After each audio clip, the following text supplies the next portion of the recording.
Hello प्यारे बच्चों, आपका स्वागत है हमारे YouTube channel RS math 6G में। आज हम पढ़ाने वाले हैं एक अच्छा 9 की गणित मनोहर रे, चैप्टर नंबर 1B। ठीक है, चलिए देखते हैं। पहला सवाल है, निम्नलिखित पूर्णांकों की योगात्मक प्रतिलोम लिखिए। योगात्मक प्रतिलोम क्या होता है? किसी भी संख्या का चिन्ह बदल देना उसका योगात्मक प्रतिलोम के बराबर हो जाता है।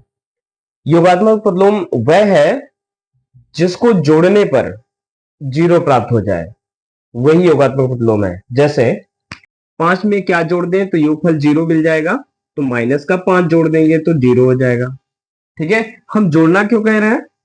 क्योंकि जोड़ने पर प्लस लिखेंगे, प्लस माइनस माइनस हो जाएगा, जो कि 0 के बराबर ही होगा फिर। ठीक है, इसी तरह से अगर हम 6 का योगात्मक प्रतिलोम की बात करें तो -6 होगा, क्योंकि इनका योग हमेशा 0 प्राप्त होगा।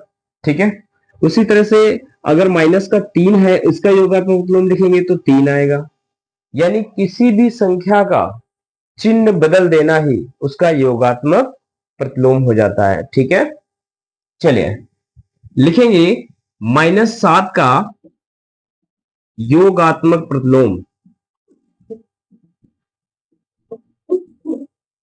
-7 का योगात्मक प्रतिलोम क्या हो जाएगा? इसका चिन्ह बदल दो, हो गया योगात्मक प्रतिलोम, जो कि क्या आएगा?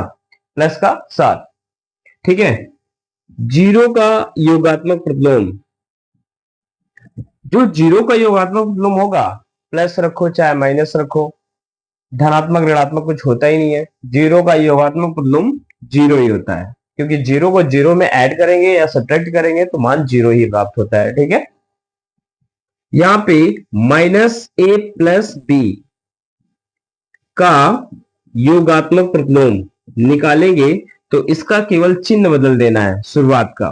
तो माइनस है तो ये प्लस हो जाएगा, आएगा a + b। -a + b का योगात्मक प्रतिलोम क्या आएगा? a + b। किसी भी संख्या का चिन्ह बदल देना ही उसका योगात्मक प्रतिलोम होता है। जैसे यहां पे अगर देखा जाए, -3/5 का योगात्मक प्रतिलोम अगर निकालेंगे तो 3/5 आएगा। योगात्मक प्रतिलोम, योग का उल्टा, ठीक है, वही योगात्मक प्रतिलोम होता है। तो पहला क्वेश्चन समझ में आ गया। चलिए क्वेश्चन नंबर 2 देखते हैं। वितरण नियम से 15 गुणे 32 का मान ज्ञात कीजिए। वितरण नियम, वितरण नियम होता क्या है? ये अभी पिछले वीडियो में हमने बताया था, जो कक्षा 7 का वीडियो है, चैप्टर 1B। ठीक है, सॉरी 2.2, चैप्टर प्रश्नावली 2.2 में हमने वितरण नियम, सहचर्य नियम और संवरक नियम और ये जो है तत्समक नियम, ये सारे नियम अच्छे से समझाए हैं, वहां से आप देख सकते हैं। फिलहाल इस नियम को मतलब वितरण नियम से इसका मान निकालना है। तो वितरण नियम होता क्या है? वितरण नियम का मतलब होता है वितरित करना, यानी बांटना। इसको हम बंटन नियम से भी जानते हैं। तो वितरण नियम क्या होता है? जैसे ए है और बी प्लस सी है, तो इसको हम ए गुणे बी कर देंगे और प्लस ए गुणे सी कर देंगे, ए दोनों में बट जाता है। ये हमारा होता है वितरण नियम। इसी सूत्र का प्रयोग करके इस सवाल को हल करना है। तो देखते हैं फिर कैसे करेंगे। 15 गुणे 32, इसको हम लिख सकते हैं 15 गुणे 30 + 2। ठीक है, जीरो के पास वाली संख्या मतलब जो मतलब 30 है, अगर यहाँ पे 51 होता है तो हम 50 + 1 करते, है ना? 51 होता है तो 50 + 1 करते, 32 है तो हम 30 + 2 कर रहे हैं। जीरो के नियर अबाउट जो होती है उसको प्लस कर देते हैं, जोड़ देते हैं। तो यहाँ पे 32 को हम 30 + 2 लिखेंगे, 15 हो जाएगा, और 15 में 30 का गुणा हो जाएगा और प्लस 15 में 2 का गुणा हो जाएगा। 15 का अंदर गुणा करवा देंगे, वही चीज तो यहाँ पे भी किया था। तो क्या आ जाएगा? 15 3 45, 15 दूनी 30। तो आंसर हो जाएगा 480। बात समझ आ गई?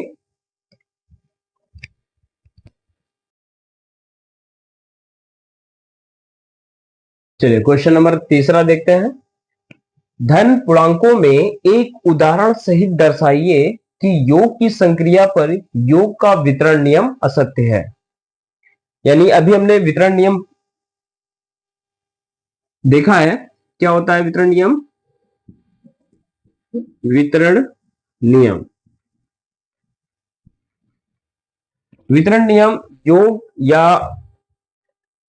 अंतर और गुणे के साथ होता है, लेकिन केवल योग पर वितरण नियम सत्य है कि नहीं वो चीज यहां पे करके दिखाना है।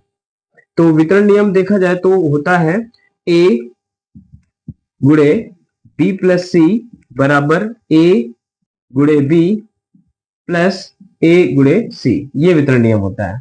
अब योग के लिए वितरण नियम देखते हैं। तो मान लेते हैं, माना ए बराबर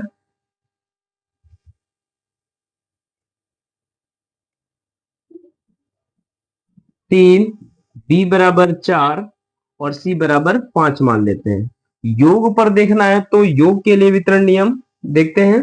तो 3 प्लस 4 प्लस 5, इसको अगर हम लिखेंगे 3 प्लस 4 प्लस 3 प्लस 5। अब वितरण नियम का मतलब होता है बांटना यानी वितरित करना। तो 3 को अंदर वितरित करेंगे, जिस तरह ए को हमने अंदर वितरित किया है, ये वितरण नियम है। और यहां पे भी उसी तरह वितरित करेंगे। तो ये कह रहा है कि योग की संक्रिया पर योग का वितरण नियम असत्य है, ये दिखाना है। तो हमने जैसे यहां पे हमने किया है वितरण नियम, वैसे ही यहां पे भी कर रहे हैं। 3 को अब अंदर बांट रहे हैं। अब देखते हैं दोनों तरफ सत्य आ रहा है कि नहीं। तो यहां पे आएगा 3 प्लस 5 4 9, यहां पे आएगा 4 3 7 और प्लस 5 3 8। तो देखेंगे तो यहाँ पे 9 3 12 हो गया और इधर 8 7 15 हो गया, जो कि असत्य है। ठीक है, अतः योग का वितरण नियम असत्य है। योग की संक्रिया पर योग का वितरण नियम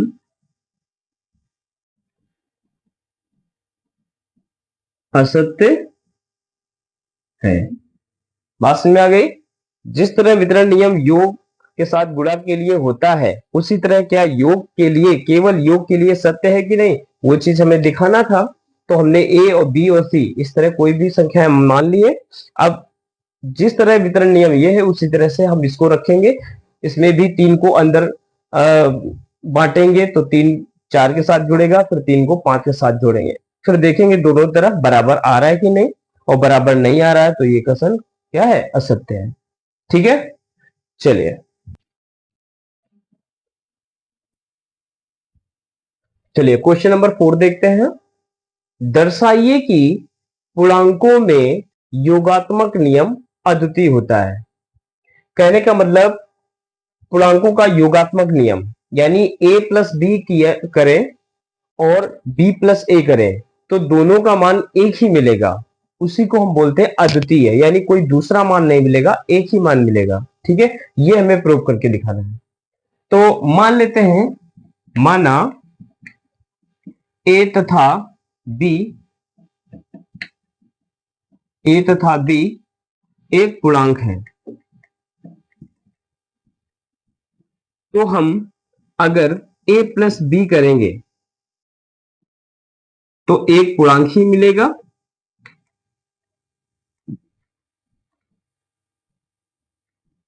एक पूर्णांक ही आएगा।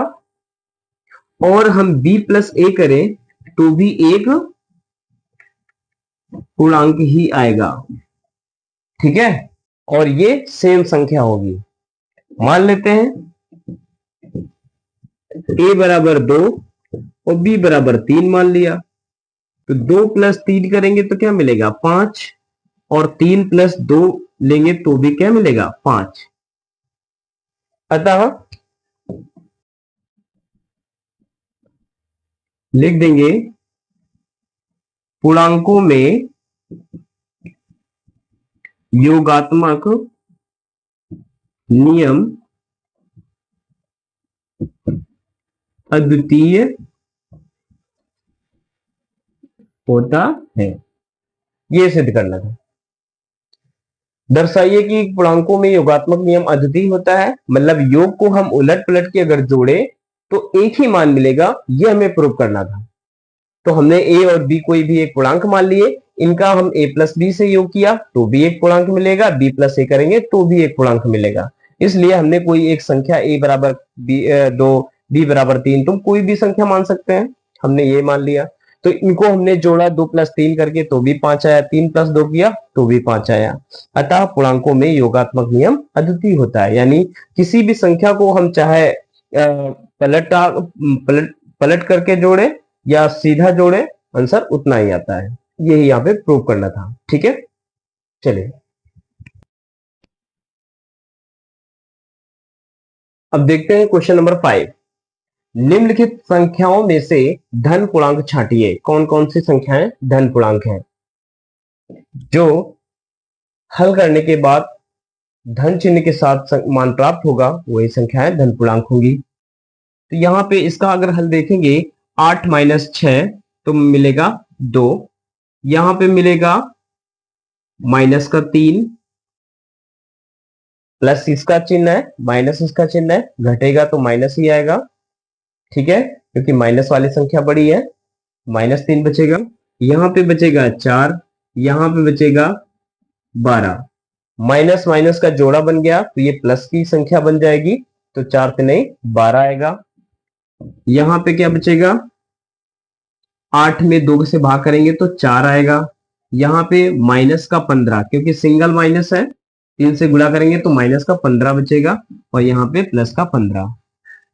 तो धनात्मक पूर्णांक क्या होंगे, तो धन पूर्णांक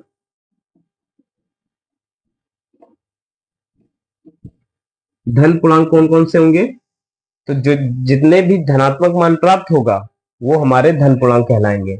तो यहाँ पे हम 8 माइनस 6 ये हमारा धन पूर्णांक है, फिर इसके बाद 1 प्लस 4 ये हमारा 1 प्लस 3 ये हमारा धन पूर्णांक रहेगा, और -3 गुणे -4 ये भी हमारा धनात्मक पूर्णांक ही रहेगा, और ये 8 भागे 2 ये भी हमारा धनात्मक पूर्णांक रहेगा, और 3 गुणे 5 ये भी हमारा धनात्मक पूर्णांक रहेगा। तो इस तरह से हम धन पूर्णांक को छांट लेंगे।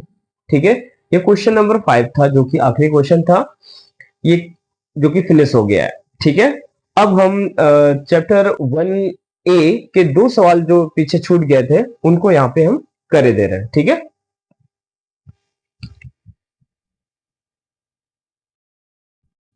ये एक सवाल छूट गया था, प्रश्नावली 1A का क्वेश्चन नंबर 15, संख्या रेखा पर इन संख्याओं को दर्शाना है।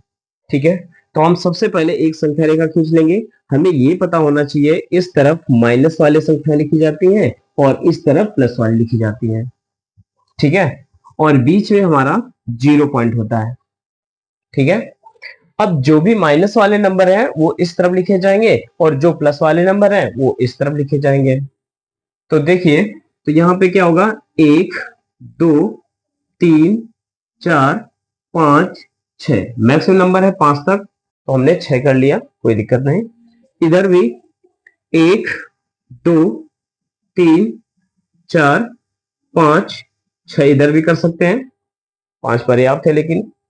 ठीक है, फिर इसके बाद जो है यहां पे पॉइंट रख देंगे, 1 2 3 4 5 6, -1 -2 -3 -4 -5 -6, इस तरह की हम संख्या रेखा बना लेंगे।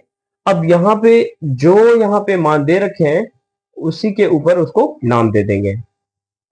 ठीक है, तो यहाँ पे -5 है तो ये एक पॉइंट बनेगा, यहाँ पे कोई भी नाम दे सकते हैं P। -2 है, यहाँ पे नाम दे सकते हैं P Q। O है, यहाँ पे O P Q R हो जाएगा, 0 है तो। फिर इसके बाद 1 की जगह हम यस रख सकते हैं, 2 की जगह हम क्या रख सकते हैं T, और 5 की जगह U। ठीक है, इस तरह हमारे संख्याओं को संख्या रेखा में दर्शा देंगे। ठीक है।